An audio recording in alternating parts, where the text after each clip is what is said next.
Hi, welcome to Tales of Dread.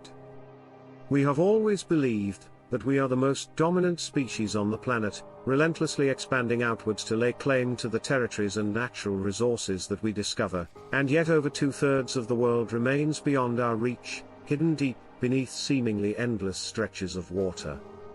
One of humanity's most redeeming qualities may be an unending fascination with our past mistakes. We dissect each misadventure and disaster in order to avoid them in the future. Following any major disaster, society expects the cause of the disaster, as well as any contributing or aggravating factors, to be clearly identified. This is especially true of tragedies that have historically occurred on the high seas. The ocean's harsh and unyielding nature has remained constant throughout history. Whatever advances in communication technology or fail-safes we have implemented to protect the sailors who navigate them, these vast bodies of water continue to be among the most hazardous environments on the planet. With each seafaring disaster, past errors have been corrected, from lighthouses to lifeboats and radio sets to GPS systems. Shipbuilders have devised mechanisms to prevent such losses from occurring again. Despite their best efforts, seafaring vessels continue to vanish from our seas on a daily basis. Sometimes these tragedies are the result of human error in the vessel's construction or handling. In other cases, it is nature's savagery that is to blame. From violent storms to natural disasters. However, in a few cases, a cause is never identified or simply defies explanation. In this episode, we'll look at the mysterious disappearances of some infamous ships, as well as the cruises that went with them. We will investigate the mystery surrounding the remains of ships discovered far from where they should have sunk, as well as evidence of alleged cryptids that have yet to be discovered beneath the waves. We begin this episode by delving into the concept of ghost ships. This phenomenon is usually associated with visions of spectral vessels that have returned to sail the high seas after being sunk. However, there is another type of ghost ship, one plagued by the antagonisms of an unseen phenomenon, which frequently results in the deaths of the crews who sail aboard them. The Japanese Navy attacked the Russian fleet while it was at anchor in the early hours of February 8, 1904. The Japanese ship, Imatha, struck without warning hours before an official declaration of war. This attack would prove to be the opening salvo in a brutal conflict that would last 2 years, paving the way for a much larger and bloodier global conflict. The campaign's unexpected nature caught the Russian Admiralty off guard, necessitating an immediate build-up of their forces.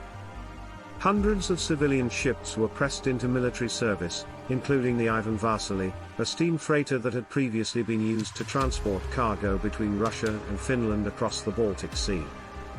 Captain Sven Andrews was given orders to sail from his ship's home port of St. Petersburg to Vladivostok to deliver war supplies to Russian ships stationed there. The journey would take them around the Cape of Africa, much further than they had previously traveled, but the Ivan Vasily made up for it in dependability. After a few weeks, the crew was loading coal beneath the bright skies of South Africa. Captain Andrews noticed a noticeable change in the mood of his crew as they left Cape Town. As they moved around the boat, sailors heard whispered voices behind them and saw shapeless black figures pass straight through metal bulkheads. Those on duty reported hearing ghostly footsteps traversing the deck of the ship in the dead of night, further fraying the nerves as the frequency and intensity of these incidents increased. Crew members described temperature drops followed by rapid rises, as if an invisible force had passed directly through their cabins. Fights broke out, with sailors accusing one another of playing tricks. Then things got even worse. The men awoke several nights later to pitiful screams emanating from the ship's deck. When they returned, one of their shipmates was huddled against a bulkhead, howling and clawing wildly at his eyes. When the unfortunate sailor awoke the next morning, he claimed to have seen a mysterious figure walking the length of the boat. He described the apparition as human-shaped, but devoid of distinguishable features. It appeared to be made of a luminous mist, and when he challenged it, it turned and walked directly through one of the ship's lifeboats, disappearing from sight. The sailor claimed that seeing the intruder had filled him with hopelessness, and an inexplicable desire to end his own life. Captain Andrews decided to double the number of sailors tasked with watching the deck at night after a search of the ship turned up nothing. The next 2 evenings were uneventful, but as the Ivan Vasily approached its destination, a strange and tragic incident occurred. The crew was again awoken by panic and shouting from the deck and rushed to see what was going on. They discovered the 2 men assigned to the watch rolling around on the floor, strangling each other as others tried to intervene. They, too, appear to be consumed by madness, lashing out and attempting to choke their comrades. This terrifying scene continued for several minutes until a sailor named Alex Novinsky silently rose to his feet and leapt from the boat into the churning black waters below. Death had an immediate impact, causing the other men to come to a halt. He and his companion had been one of the original 2 victims, claiming that they had seen a glowing shape moving towards them before going insane and fighting. When the ship arrived in Vladivostok the next morning, 12 sailors immediately deserted, only to be detained by sentries and herded back onto the ship after delivering their supplies. Following that, the crew was tasked with another mission down through the East China Sea to the ports of Hong Kong. Despite the captain's assurances that whatever had occurred had now ended, the men were visibly nervous as they prepared to leave. It wouldn't be long before their worst fears were realized. Another sighting of the nocturnal spectre occurred on the 3rd evening of the voyage, resulting in another crew member stabbing himself to death in the galley. One of the ship's stokers was discovered dead in his cabin 2 nights later. The man appeared to be terrified to death, his lifeless eyes wide open in terror, his hands outstretched as if to ward off an attacker. There would be one more tragedy before the Ivan Vasily arrived at its destination. It was getting close to Hong Kong. Captain Andrews jumped from the stern onto the propellers below. The crew on the bridge reported that his eyes had suddenly glazed over before silently rising and walking stiffly to the back of the boat, ignoring any attempts to stop him. With no soldiers left on board, the entire crew deserted the ship, with the exception of Second Officer Hansen and 5 other sailors. It took several weeks to put together a new crew with new orders, requiring a trip to Sydney to pick up a cargo of wool. Hansen was motivated by a sense of duty or simply stubbornness. His decision to stay on the ship would be disastrous. He retired to his cabin shortly before their arrival in Australia, and ended his life with a revolver. As word spread about the curse hanging over the ship, the Navy was forced to send a replacement crew to Sydney. On its next trip to San Francisco, another brawl broke out between 2 sailors stationed on watch. They were confined below decks, howling like animals until they managed to break free of their shackles and strangle one another. The relief captain would meet the same fate as Second Officer Hansen, who shot himself in the head with a pistol before arriving in America. His terrified crew immediately turned the ship around and proceeded to Vladivostok, where they were arrested for mutiny. Few were willing to sail with the Ivan Vasilis due to her reputation as a death ship. She spent the next few years rusting away where she had been abandoned. In 1907, a group of drunken men decided to end her once and for all, creeping aboard in the dead of night and setting fire to the doomed vessel, the docks lined with sailors who cheered as it keeled over and began to sink. But before the ship slipped beneath the waves, an eerie and unnatural scream emanated from deep within her, sending chills down the assembled onlookers' spines. In December of 1920, the SS Watertown sailed from its home port in California to deliver a cargo of oil to New York. It had been a long journey, requiring the ship to stop in New Orleans and transit the Panama Canal, but tragedy struck before the ship had even cleared the western seaboard, when 2 of her crew members, James, Courtney, and Michael Meehan, found themselves subject to sanctions imposed by Captain Keith Tracy for a minor offense, with part of this punishment involving the pair being tasked with cleaning one of the ship's empty cargo tanks in the hold. Soon after, the two sailors clambered inside the tank. The hatch above them had slammed shut, isolating them deep within the vessel's bowels. Nobody heard their cries for help or the desperate pounding of their fists against the metal walls, and both men died as a result of the toxic fumes that permeated the confined space. The senselessness of their deaths made the rest of the crew uneasy, despite the fact that neither of the two victims was particularly popular among their colleagues. Captain Tracy held a brief service for them, with their bodies weighted down and committed to the deep, but this would not be the last time Megan or Courtney would be encountered by their comrades. The following morning, the ship's first mate was standing on the stern of the tanker, sipping a mug of coffee, when he suddenly cried out in horror. He could clearly see the faces of the two dead crewmen looking up at him in the waters below. Before they faded away, their eyes were wide open and their mouths moved soundlessly. After a few seconds, the captain was skeptical of his deck officer's report, which blamed the incident on fatigue, or an overactive imagination, but subsequent events changed his mind. Over the next few days, dozens more members of the Watertown's crew came forward to report the same thing, having seen the faces of the two dead sailors trailing behind the ship. The outrage among those on board was so intense that not only did Keith Tracy record the incident in the ship's log, but he also raised the issue with the shipping company. When the tanker docked in New Orleans, he was sarcastically advised to photograph the phenomenon, prompting him to buy a camera before setting sail again as soon as the tanker was out on the open seas. Every morning, new reports of the two ghostly figures following the ship began to surface.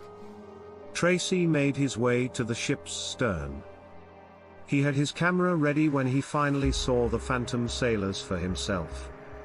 He had awoken on the third morning of the voyage and was walking down to the stern when he noticed two pale objects lying in the water a short distance away.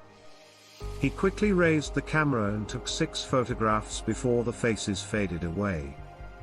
Tracy was deeply disturbed by what he saw, feeling paralyzed by fear and self-doubt. As he paced back to his cabin, he considered his options and decided to store the camera in a secure cabinet. When the ship arrived in New York, he disembarked and went straight to the shipping company's offices, handing over the camera and undeveloped film. Tracy's first 5 photographs revealed nothing suspicious. However, the 6th photograph has gone down in history as one of the most infamous depictions of an alleged ghost. The image clearly shows what appears to be 2 adult males staring back at the camera, surrounded by swirling seas, unsettling by their employees' claims and the accompanying photograph. The shipping company took the negatives to the Burns Detective Agency, which confirmed there were no signs of tampering or alteration with whatever business the dead sailors had with their crew. It appeared to end with the delivery of their cargo, as they were never seen again on the return leg of the journey, roughly 40 kilometers north of Perth on Australia's western coast. A sunken vessel's barnacle-covered remains can still be seen jutting out of the water not far from the shore. This wreck is the SS Alchemy, which has the unenviable distinction of being one of the unluckiest ships ever to sail the seas.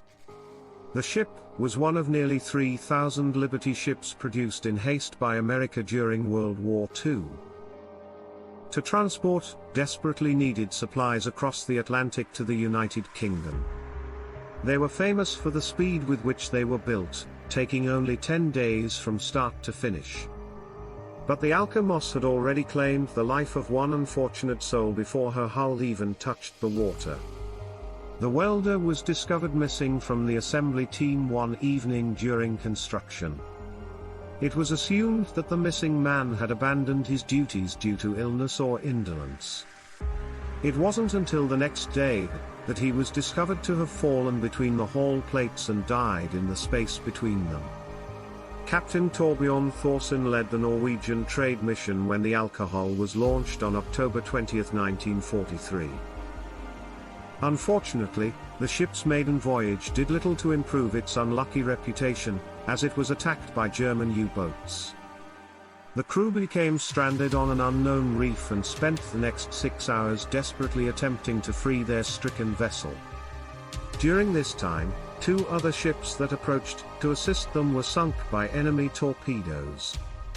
The Alchemist's sailors were a mix of Norwegian and Canadian service personnel, including a radio operator named Maud Steen.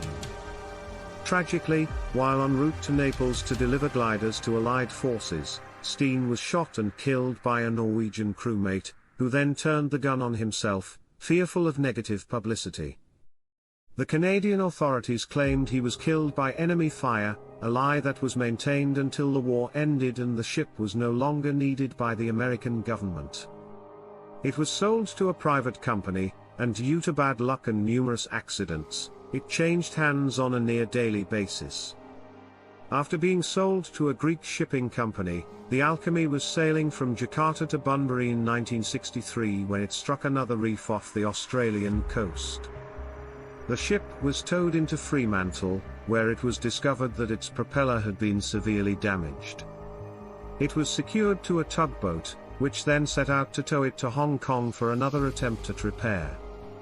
The tow line between the 2 vessels snapped within an hour of the tug's departure, sending the cursed freighter crashing against the nearby shoreline. After the crew had secured the grounded vessel as best they could, they were evacuated and local caretakers were hired until a salvage operation could be launched. The men assigned to this task reported feeling uneasy, as if someone else was aboard the boat with them, whispering and shuffling around the ship's cabins at night. Attempts to tow the Alchemy ended in disaster, with one of the rescue ships catching fire and another tow line failing, leaving it stranded on a stretch of coastline known as Clinton Rocks. Her owners could only house more caregivers and try to raise funds for further salvage attempts. Almost immediately, the locals hired as the ship's custodians refused to spend the night on board. When they turned their backs, they'd find supplies and equipment mysteriously moved around.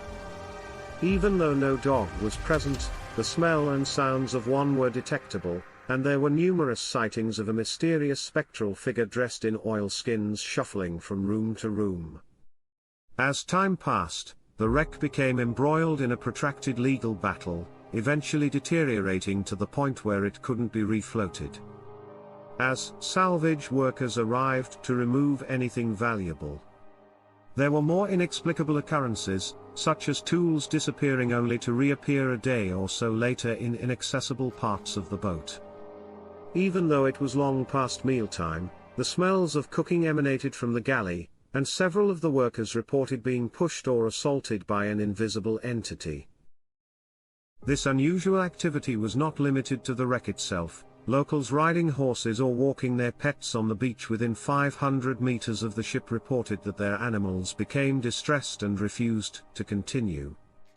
A large number of swimmers have gone missing or drowned in the area around the vessel, including a long-distance swimmer named Herbert Faucht. He had been practicing in the nearby waters when he vanished. A few months later, his skull washed up on the wreck. Anyone associated with the Alcomots has consistently met with misfortune and calamity. Ted Snyder, a naval diver hired to demolish the shipwreck, died in a plane crash. An author who visited the wreck to research a book he was writing about the ship's history fell gravely ill and had to spend 10 months in hospital before recovering, and the wife of one of the caretakers fell and lost the baby she was carrying. As a result, no one knows what mysterious force hangs over the Alcomots, thwarting all attempts to remove her. It is said to be the vengeful spirit of Maud Steen. Others believe it is the ghost of a construction worker who was killed during her assembly. Regardless, she was eventually laid to rest in an isolated grave off the coast of Australia. While the events we presented included some particularly disturbing and inexplicable occurrences, it is entirely possible that some of these details were intentionally misrepresented by those who witnessed them or were embellished over time. Nonetheless, it is highly likely that these stories contain some truth, The sailors involved had little to gain except ridicule and most likely spoke out to avoid the fates that frequently befell their comrades. Until then, our thoughts are with those who have died while sailing the high seas. May their souls rest in peace. We continue our investigation of nautical incidents that defy explanation. We delve into yet more unexplained maritime occurrences, tragic events that would send the crews of the vessels involved down to Davy Jones' locker. It was the morning of March 25, 1882, and the clouds hanging low over Vicksburg's ports were dark and foreboding. The captain of the Iroquois chiefs stood motionless as the men dashed across the deck, eager to secure their cargo and cast off ahead of the approaching storm. They were an experienced crew, having spent the majority of their lives traveling up and down the Mississippi River and its tributaries, giving him complete confidence that they would complete the task before the impending downpour. The unexpected blast of a ship's horn jolted him out of his reverie, and as he looked up, he saw another ship passing by on its way out of port. As the other vessel pulled away, towing 5 heavily laden barges behind her, the captain smiled and cheerfully waved back. The SSI and Mountain, a fellow paddle steamer that they frequently encountered while traversing the river, was carrying cotton and malice on this trip, most likely as far upriver as Pittsburgh within an hour. His own ship was about to set sail, casting off and heading north. They hadn't even cleared the ports when the expected rain arrived, hammering down and drastically reducing visibility as a precaution. The engine speed was reduced by half, and the number of lookouts was more than doubled. The river traffic was light that afternoon, but a short distance into the journey, there was a sharp cry of alarm from the bow. The captain instinctively ordered the engine room to turn off the engines before hurrying forward through the pouring rain to find out what was wrong. As he approached the lookouts, he noticed 2 dark shapes flowing downriver along the starboard side of his ship. He recognized them right away as the barges he had seen being towed behind the Iron Mountain. Both were now loose and drifting in circles as the swirling current propelled them further downstream. He hadn't even reached the 2 crew members standing at the ship's bow when 2 more barges appeared, one of which bounced harmlessly off the chief's hull before continuing on its way. Assuming something serious had happened to the other vessel, the captain ordered the rest of the crew up onto the deck equipped with ropes and poles. As the paddle steamer labored up the river, its horn blared repeatedly, and the crew shouted offers of help and assistance into the torrential downpour. The ship came across a short distance upstream, not far from where the river joined Lake Providence. As the Iroquois chief slowly maneuvered alongside the stricken vessel, the crew gasped in horror as they saw a female body trapped by the fast-flowing current against the side of the boat. It quickly became clear that there had been no significant damage to the barge itself, though the rope used to secure it appeared to have been severed rather than cut. The clothing of the deceased woman identified her as a stewardess, and she would be the only member of the Iron Mountains. That day, 55 crew members were discovered. After the incident was reported to authorities, naval divers were deployed along the river, but no wreckage was found. Despite the size of the ship that had vanished, it would be several months before any trace of the Iron Mountain was discovered, in circumstances that raised far more questions than answers. Workers plowing the land near Omega discovered wooden timbers and furnishings that were later identified as coming from the missing vessel. The mystery of how these remains ended up buried in a field so far from the river persisted, as did the whereabouts of the rest of the steamer. It was as if a great force had descended from heaven and plucked the helpless ship out of the water. Some observers believe this is exactly what occurred, citing the incident as one of the earliest cases of alien abduction. They hypothesized that an extraterrestrial technology removed the vessel and her crew from the river, which was obscured by bad weather, and left minor wreckage further inland. A more rational explanation could be found in the Mississippi River's geography, which is prone to heavy flooding in bad weather. Some believe the steamer was involved in a catastrophic accident that caused it to break up into smaller pieces. This wreckage may have been washed clear of the waterway by burst levees, quickly becoming hidden beneath the river's flooded and muddy fields. The official explanation for the ship's disappearance was that she must have collided with a submerged tree and sank quickly. As she sinks, the barge breaks free. This should have resulted in her wreckage remaining mostly intact, making it easy to find until more of her remains are discovered. Her disappearance will remain one of America's most enduring maritime mysteries. In the same year that the Iron Mountain vanished further east, construction on the latest passenger ship commissioned by the Red D shipping line was finally completed in the shipyards of Philadelphia. The SS Valencia would spend the next 16 years transporting passengers between New York and Caracas before being pressed into service during the Spanish-American War. The years following the war would be difficult. In high seas, she was difficult to control, and the thickness of her bulkhead had fallen below recommended safety standards. A series of embarrassing collisions occurred, followed by a scandal involving her purser overpricing the tickets he was selling, all of which made the ship far less appealing to potential passengers.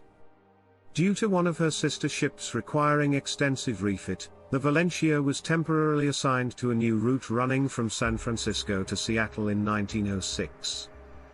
On the 20th of January, as she passed Cape Beale near Vancouver Island, deteriorating weather conditions forced her onto a reef only 100 yards from the shoreline, against the captain's explicit orders.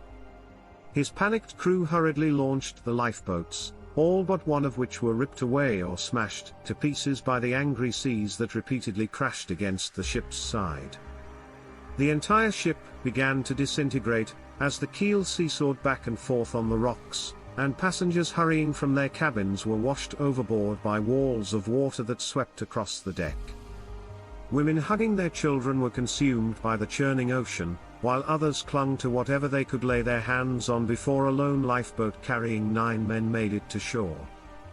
As the residents of Victoria hurried across land to the cliffs, the occupants stared in anguish at the nightmarish scene before hurrying to find help. 3 commercial ships also launched from the harbor, but due to the dangerously high seas, they were unable to approach the disintegrating wreck. Their crews stood helplessly by as those who remained alive were eventually cast into the waters or crushed as the dying vessel's superstructure collapsed on them. Except for 37 souls, all were lost, including all women and children. Rescue ships scoured the raging seas for survivors, including the city of Topeka, which was crammed with volunteer staff from Victoria's main hospital. This ship was able to locate 2 life rafts containing 18 sailors in a small act of mercy.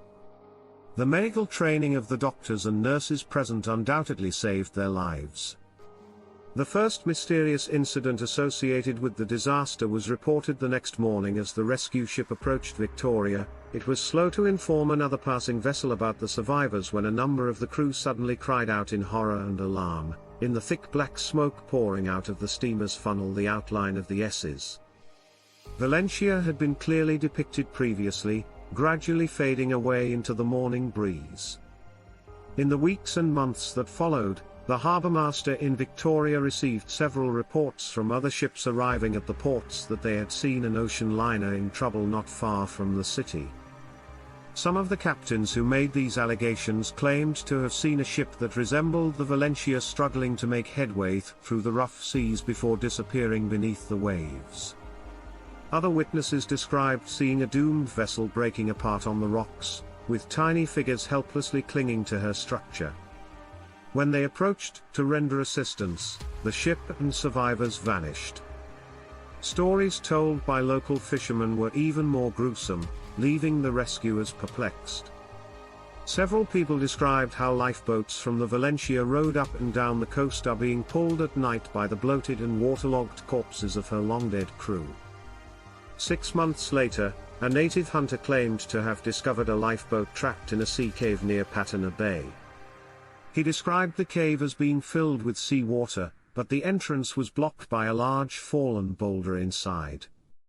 He'd seen the small boat drifting in a circle on the water, with 8 skeletons inside.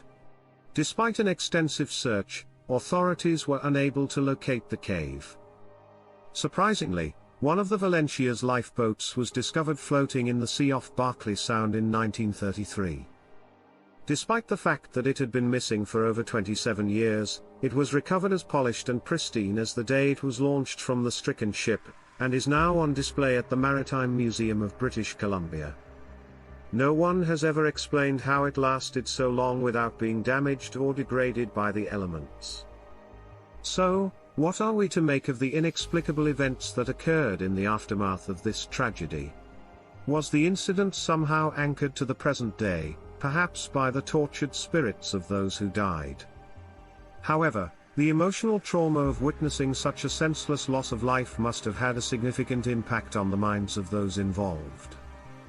This is most likely what prompted the mention of the sunken ship aboard the city of Topeka. Ghost ships and haunted lifeboats moving along the coast can be explained in the same way, as the result of overactive imaginations or even deliberate hoaxes. In the chaos and confusion of the sinking, the incidents involving the ship's lifeboats proved more difficult to dismiss. It is possible, even likely, that some of the lifeboats escaped, possibly carrying the bodies of the dead or dying.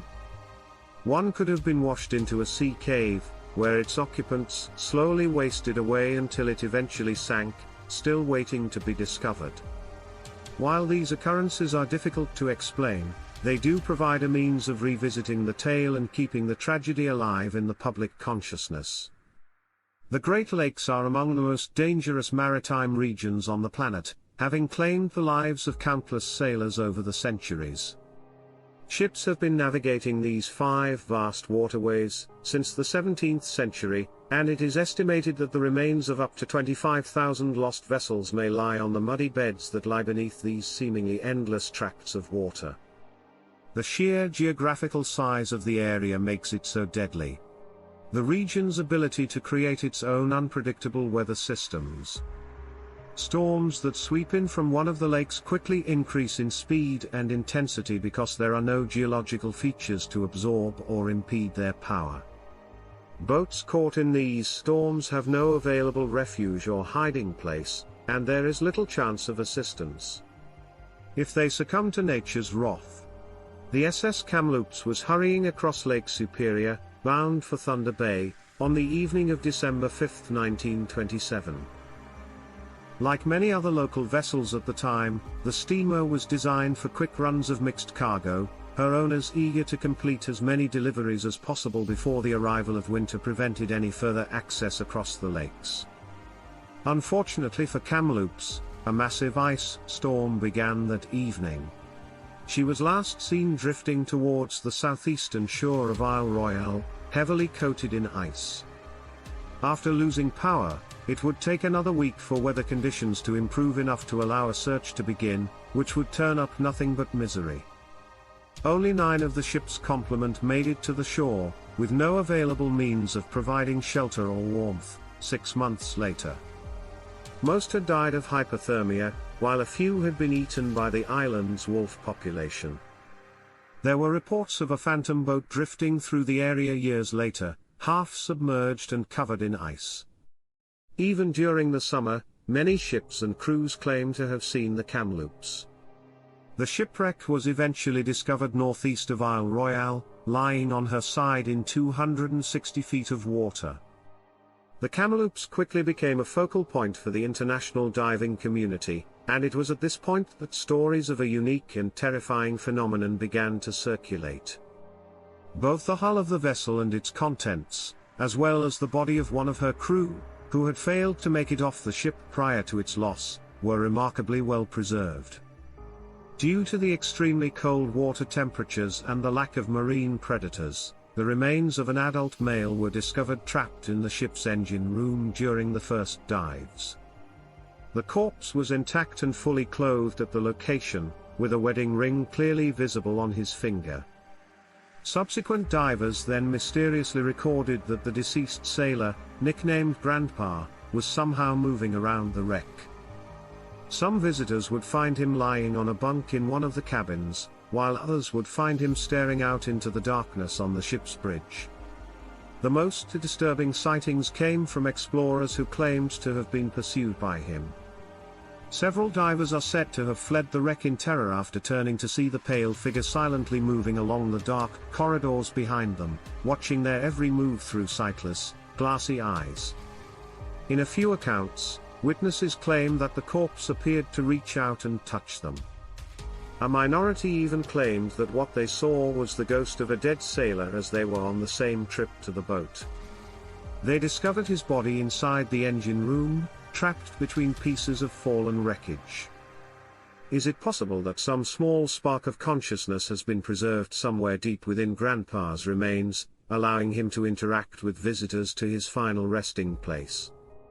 Skeptics point out that currents around the lake's bottom and disturbances in the water caused by the diver's movements may have been enough to cause some degree of animation to the body. If Grandpa's spirit is still inhabiting the wreckage of the Kamloops, we can only hope that it is a peaceful existence. This is certainly the perception of the vast majority of those who encountered him, with many describing the deceased sailor as inquisitive rather than hostile. While potential explanations have been proposed for each of the mysteries discussed in this episode, pressing questions remain that frequently serve to undermine them. It is clear that our seas and oceans must be feared and respected rather than taken for granted. The United States Navy has the world's largest and most powerful fleet of ocean-going vessels. In the many years since it was founded, the brave men and women serving within this institution have been subjected to numerous inexplicable and unsettling incidents. In the month of June 1775, following the outbreak of the American Revolution, legislation was passed requiring civilian ships and merchantmen to be armed in the war against Great Britain. However, it quickly became clear that this measure, along with the ongoing cooperation of French naval forces, would not be enough to break the Empire's vice-like grip on the seas surrounding the continent. The Royal Navy played an important role in British forces in the colonies. The King's armies would be starved of men and resources, as well as the ability to bombard coastal targets, if it did not exist. Recognizing the value of control over these waters to the colonies, the government funded the construction of 13 frigates specifically designed for war. This new military force was known as the Continental Navy, and it would go on to fight the British with bravery and distinction. The experience and skill gained by these sailors over the next 10 years would be critical to the future of an independent America. But this knowledge came at a high cost. With over 80% of her ships sinking to the bottom of the sea. It would be nearly a decade before the end of the war. The United States Congress passed new legislation in response to repeated attacks on American merchant ships by Barbary pirates. The Naval Act of 1794 authorized the construction of 6 new frigates. The concept of the United States Navy had finally come to fruition, and there would be few times in its future when it would not be actively engaged in conflict with America's adversaries. Following a brief campaign against her former ally France, the U.S. Navy would be used in additional anti-piracy operations as well as efforts to end the African slave trade. Prior to participating in subsequent conflicts with the United Kingdom and Mexico, U.S. naval forces were critical to the Allied victories in both world wars, and they have continued to maintain global security since the end of the 1940s. It has been around for over 2 centuries. It has deployed thousands of ships and aircraft to locations all over the world. Its sailors have served their country on every continent, fighting a diverse range of enemies. In more recent times, the accounts and written records of her commanders have prompted commentators to ponder the origins of some of her opponents. It was February 1945. During the battle for Iwo Jima, elements of the American 5th Marine Division were pinned down by a superior Japanese force. Despite a hail of enemy gunfire, a Marine named Tony Stein performed numerous acts of bravery. These included assisting wounded colleagues and overcoming enemy artillery to obtain ammunition for the rest of his platoon. Throughout the battle, Stein launched a number of single-handed assaults on the enemy's defensive positions while under fire from the rest of his unit, blowing up concrete pillboxes in the process. He was killed by a sniper 10 days later and was posthumously awarded the Congressional Medal of Honor. As a further tribute to the fallen hero, the U.S. Navy named their latest warship the USS Stein in 1970. This Knox-class destroyer was initially assigned to the United States 7th Fleet and spent her first few years of military service patrolling Far Eastern waters. In April 1978, she was ordered to conduct a series of drills off the coast of South America, with scheduled visits to a number of different ports along the way. The crew was going about their duties one evening when the entire vessel was catastrophically shaken by a sudden and unexpected impact, hurling sailors from their feet, with several sustaining injuries. Following a violent collision with their counterparts or the ship's bulkheads, crew members were shocked and rushed to their stations. The commanding officer of the Stein went to the control room to find out what had happened. He discovered the bridge crew struggling to restart the ship's electrical systems, many of which had been knocked offline by the incident. The vessel had collided with a large underwater object, which had failed to register on the vessel's monitoring systems. A review of the regional charts revealed that there were no existing anomalies on the seafloor. To add to the mystery, the commander ordered sailors up onto the deck with searchlights, looking for wreckage or bodies in the water. Nothing was seen, and when the ship's technicians reported that they were unable to restart the sonar system, the decision was made to return to the Long Beach Naval Shipyard in Los Angeles to fix the problem. Repair crews fanned out across the ship after it was dry docked, documenting any visible damage. When it was discovered that approximately 10% of the Stein's sonar dome was missing and what remained was completely inoperable, this work was almost immediately halted. Deep lacerations and slashes of varying length and depth were visible all along the exterior of the sensor housing. As the technicians worked their way around the device, several objects fell from it, clattering onto the ground below and directing their torch beams downwards. The men were taken aback when they discovered teeth and talons at their feet. Over 100 organic samples would be extracted gradually from the reinforced rubber surrounding the damaged sensor. Sharpened hooks, similar to those found in giant squid suction cups, were among these, but some of them were over an inch long, 5 times longer than those found on any creature documented by marine biologists to this day.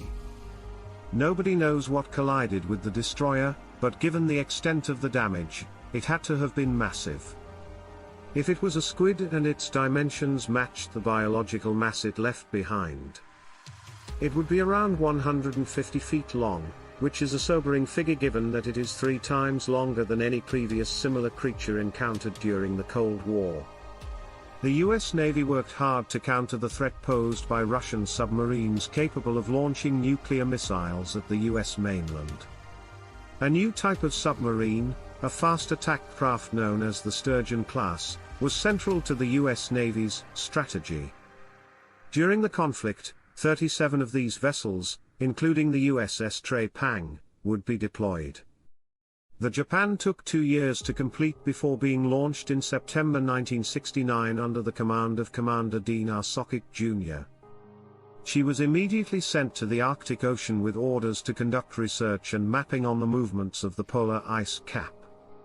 For 4 weeks, she was also tasked with investigating the limitations that this hostile environment may hold in the conduct of submarine warfare. Before being recalled to the Holy Loch Naval Base in Scotland, the Japan conducted weapons drills and scientific analyses of the area. The submarine and the men who served aboard her would spend nearly 3 decades carrying out missions all over the world before being decommissioned in 1999. Japan should have remained an unnoticed component of America's Cold War fleet. The finer details of her activities were kept hidden from prying eyes of the general public. And this might have been the case had it not been for the 2015 release of a series of images purportedly taken by the submarine's periscope camera while she was on maneuvers in the Arctic Sea.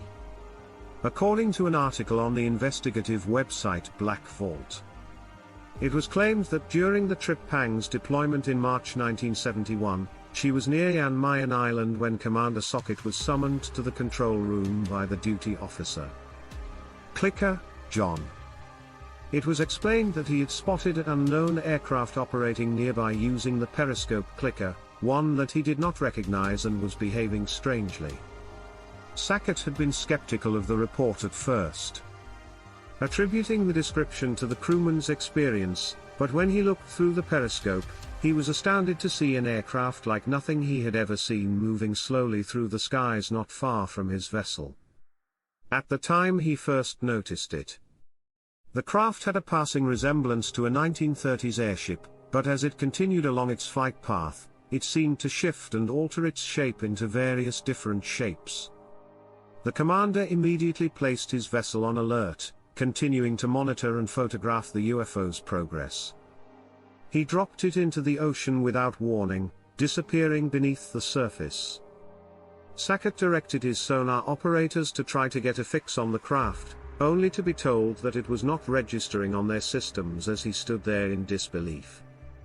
The object then rose slowly from the water before taking off at an impossible speed. While some have dismissed the account and alleged photographs as a hoax, the story is memorable for two reasons. First and foremost, the apparent capabilities of this mysterious craft bear more than a passing resemblance to similar objects engaged by F-18s from the USS Nimitz off the coast of California in November 2004.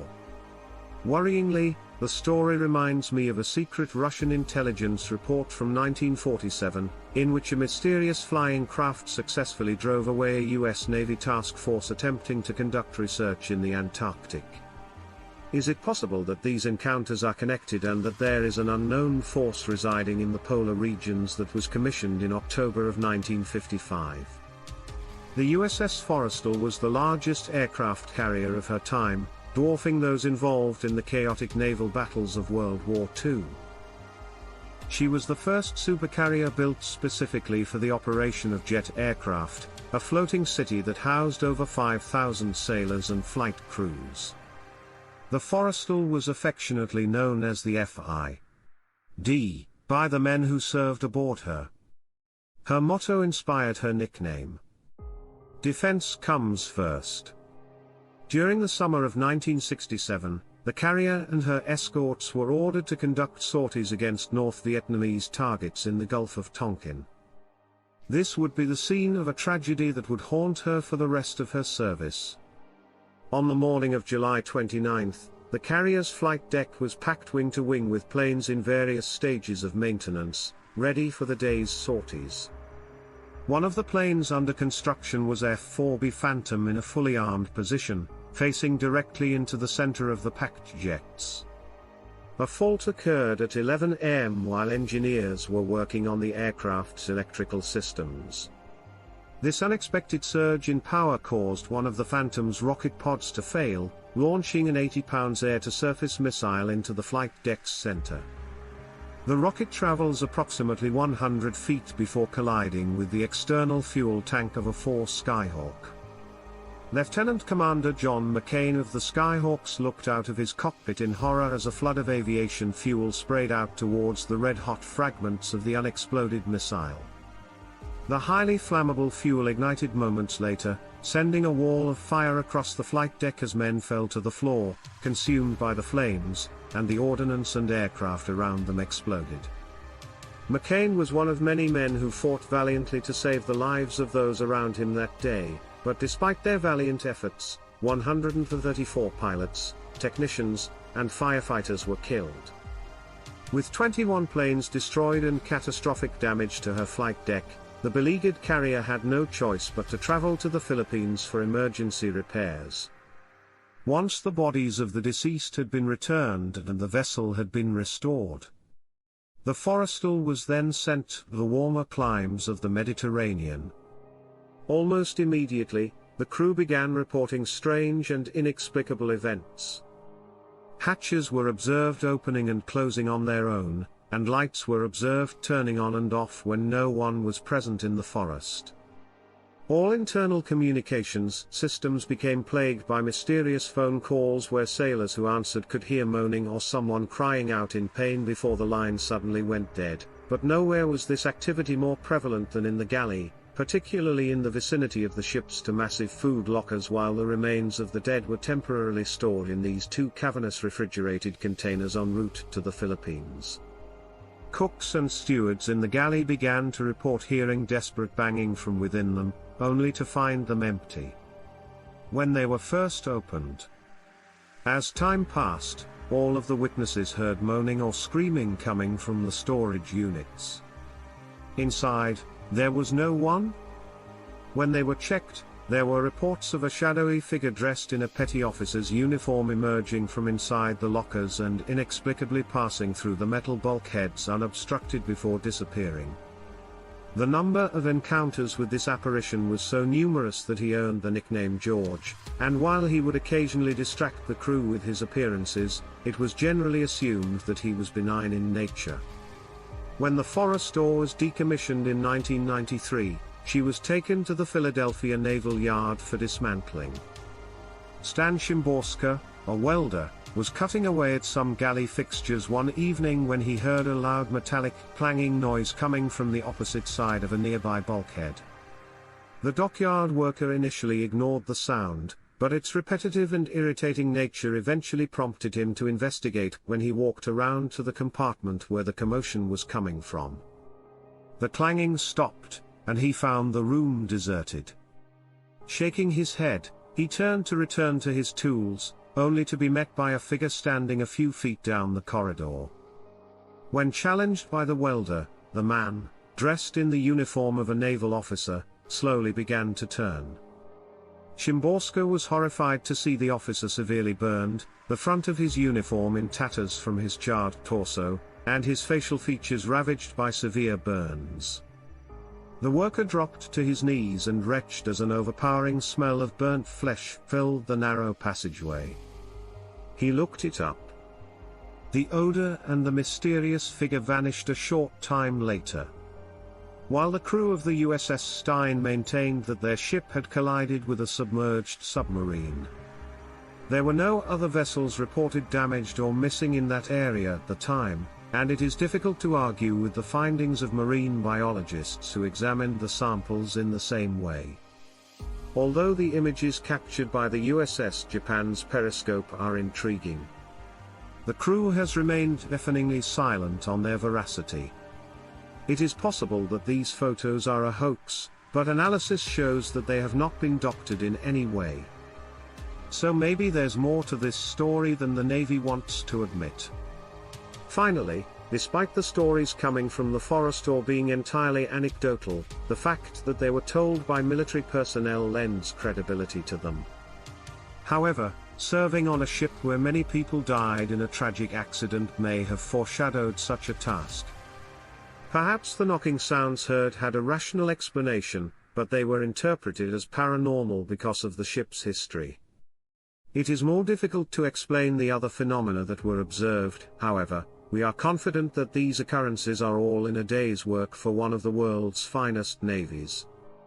And with that in mind, we can only hope to honor the valiant men and women who put their lives on the line in the name of global security.